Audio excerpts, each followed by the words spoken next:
Day 3 of the 2024 U.S. Chess Championships saw the third round of classical action with multiple decisive games in both sections. Jumping into the results, starting with the Open, top seed and defending champion Fabiano Caruana managed to pick up his first win of the event, defeating Ray Robson with the black pieces. Also scoring his first full point was Hans Niemann, who won a nice attacking game against Linier Dominguez.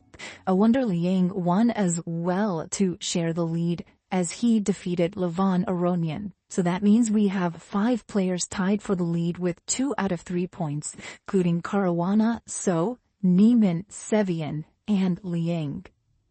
Going into the games, we'll start with the game between Robson and Caruana. This one came out of a Queen's Gambit declined, and the position here is actually roughly balanced, although it looks optically very nice for White, who has some advanced knights in the position. But it turns out Black has his own trumps. He has the c4 square, as well as counterplay with a5 lurking in the position. So here Ray went for e4, which is definitely a very committal pawn break as he looks to open up the position. Caruana took, bishop takes e4, trays on e4, knight takes e4, and now rook to c1 is coming, which looks very unpleasant for Black. But here comes f6, and this move turns out to actually turn the tables around completely, as White has to remove the knight from e5, and all of a sudden Black is getting the knight to d5, the pawn on b4 is weak, and a5 is coming as well. So knight f3 happened in the game, and now a5, a3 from White, takes,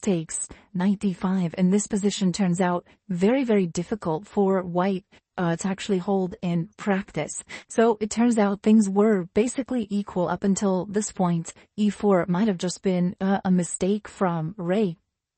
After takes, the position is still defendable for White, but it requires some very, very computer-like move. So it's already actually getting quite unpleasant here. So knight f3, a5, a3 takes, knight d5, knight c5, rook e8, queen c2, and rook a3, all of Black's pieces coming in.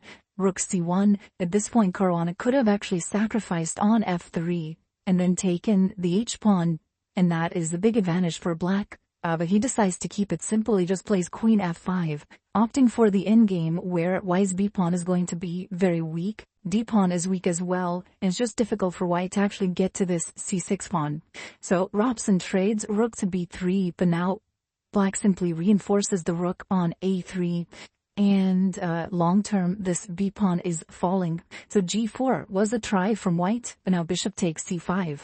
White has to take on a3. Black recaptures, takes on c5, takes on f3, takes on f5. Now rook c3, very nice move from Caruana defending c6, and offering White this endgame with knight versus bishop, which would basically just be losing for White, as all of their pawns are weak, and Black's king can just march to c4 and slowly convert this. So this would essentially be losing.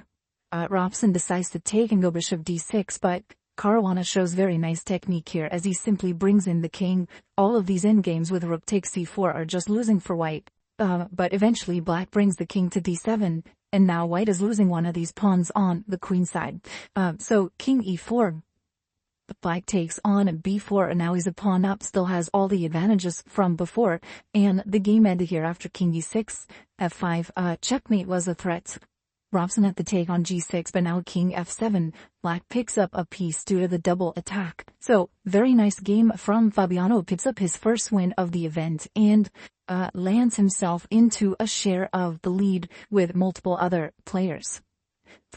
One of those players is Hans Niemann, who won a very, very interesting game here against Dominguez. This one came out of the Italian game with Hans playing White. And here Black's last move, knight h5, definitely posed a challenge to Hans, which he certainly picks up as he throws his pawn forward here with g4. Very, very aggressive, very risky decision, but it ends up paying off.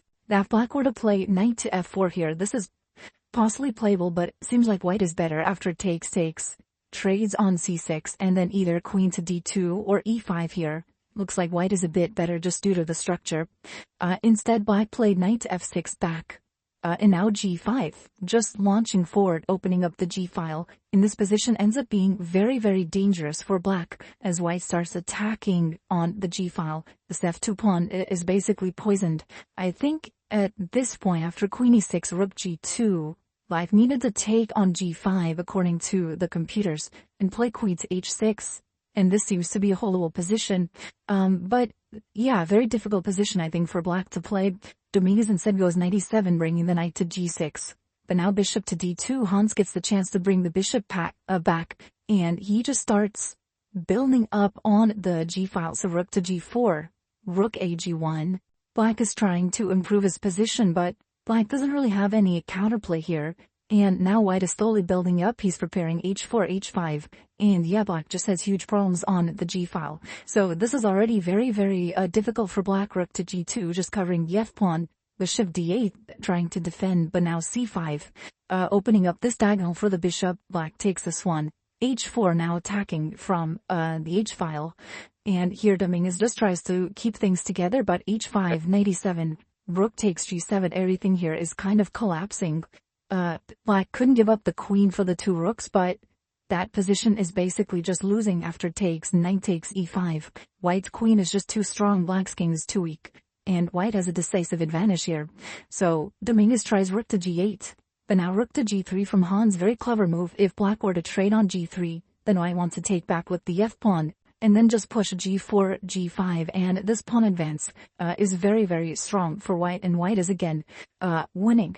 So b5 was the try from black. At this point, the players are in time control, both around 5 minutes, but white's attack now becomes very strong. Knight to g5. Black trades, bishop takes g5, queen e6, queen's f3, eyeing this f6 square. Here black had to play king h7 to keep the game going, and then white has a winning advantage, but would still have to work here to convert. I think queen f6 is a decent move. b3 as well is playable, but definitely the game would continue. Instead, Dominguez blunders with knight c8 here, and Hans pounces on his opportunity. Bishop f6, check. Nice tactics end the game, opening up the rooks on the g-file, and that's it. Basically, black is just losing the game. Bishop takes f6, rook g8 was played, king h7. Now there's lots of winning moves. Queen g3 here, definitely good enough. Hans found rook e8, which was a nice way to end the game. As in case of queen takes rook, white doesn't go queen takes f6, but actually more accurate. Queen f5, check. First, the king has to move somewhere. That allows queen takes f6 with check, and then, of course, mate on g7. So very nice win by Hans, as he also gets himself into a tie for first after 3 rounds. Thank you for watching the video. Please like, share, and subscribe.